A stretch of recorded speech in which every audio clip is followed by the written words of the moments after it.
the little star knew he had to have someone throw him further than what the raccoon could. Ready to listen? So the raccoon, where was I? Oh, so the little star told the raccoon, thank you, and that he had to move on to find someone who could help him. The little star knew he had to find someone soon because morning was coming, and if he wasn't back on his journey before morning, he would be destroyed. Also, Old Man Hank was still on the prowl, and he wasn't far behind. Uh-oh, next animal. The bunny. The little star came upon a little rabbit, and the little rabbit was surprised to see such a beautiful little object. The little rabbit thought to herself, what is this bright, shiny object? Then the little rabbit asked the little star, what are you? And the little star said, I am a star. And the little star asked the rabbit, what are you? And the little rabbit said, well, I am a rabbit. The little star then asked the little rabbit if she could help him get home. What's she going to say? Yeah. Where are you home? Where do you live? Good job, Eden. That was right.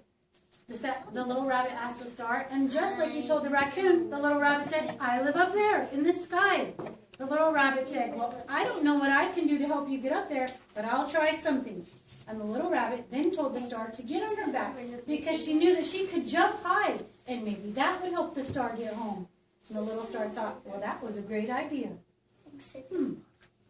The little star then climbed on the little rabbit's back and said, let's see if this will work. Thumbs up or thumbs down. Is this going to work?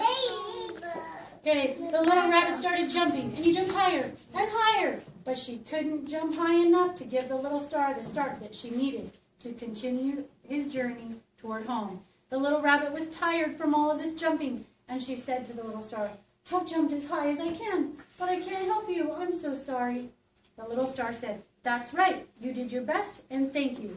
But I must move on, and hopefully I'll find some way or someone who can help get me back home. How long is this? 2 more pages. And say something. What did he do? Swallow the cookie.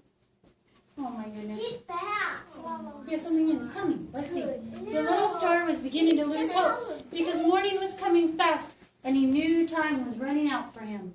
The little star came upon a coyote, and the coyote was surprised to see such a beautiful object. The coyote was very hungry. He had searched all day for some food, but he couldn't find any. And the first thought that came over the coyote's mind was that that little shiny star looked good enough to eat. Ooh, no. That doesn't sound like a good idea. The coyote paused for a second and then asked the star, what are you? And the star said, I'm a star. What are you? And the coyote said, I'm a coyote and I'm very hungry. Before the little star could say anything else, the coyote swallowed him whole. And the coyote had a smile on his face as he licked his lips.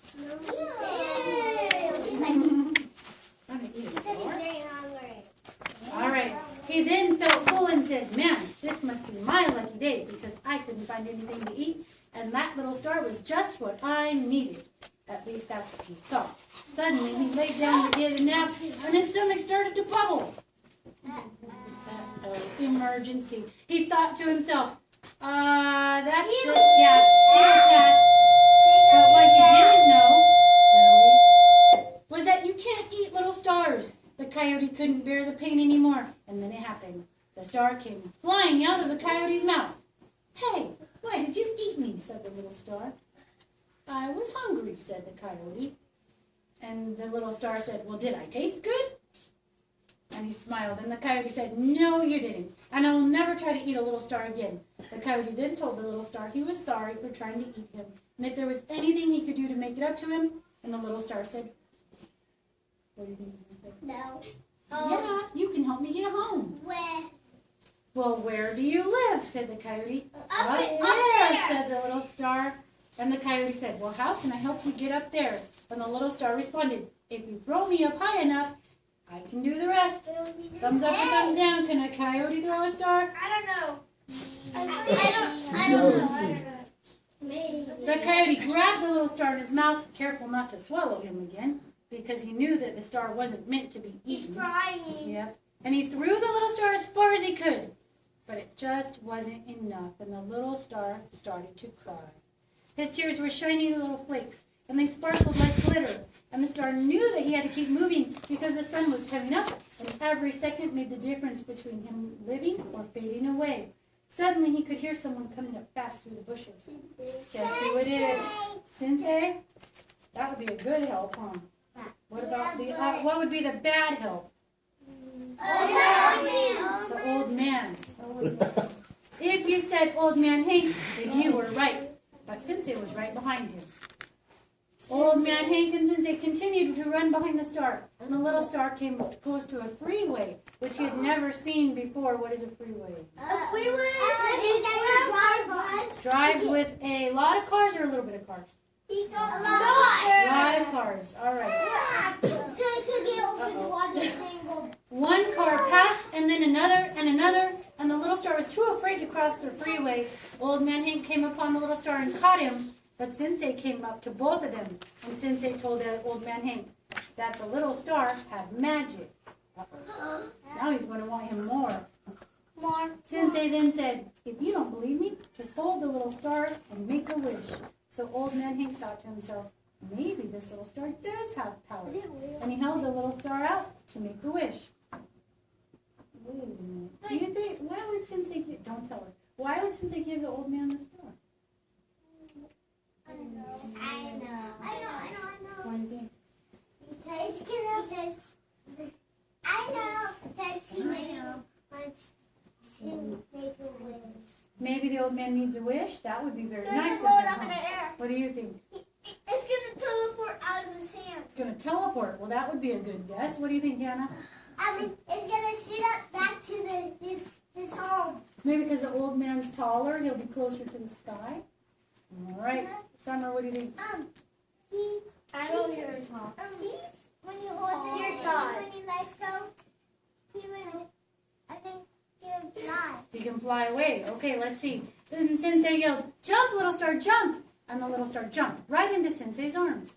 And Sensei ran back through the woods to his home. And the sunlight was now coming over the horizon.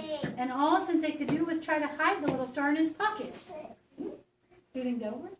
No. Now what Sensei didn't know was that his mother had been looking for him all night. She had to drive his father to the airport to catch a plane. And Sensei thought, why, that's the best way for me to get the star home. How? One airplane. You can blow it up. The only problem with this idea was that Sensei wasn't going with his mother and father to the airport. The babysitter was on her way to watch Sensei until his mother returned from the airport. Sensei went to his room looking sad because he knew he couldn't tell his mother or his father about the little star. They would think that he was going crazy or something. When he entered his room,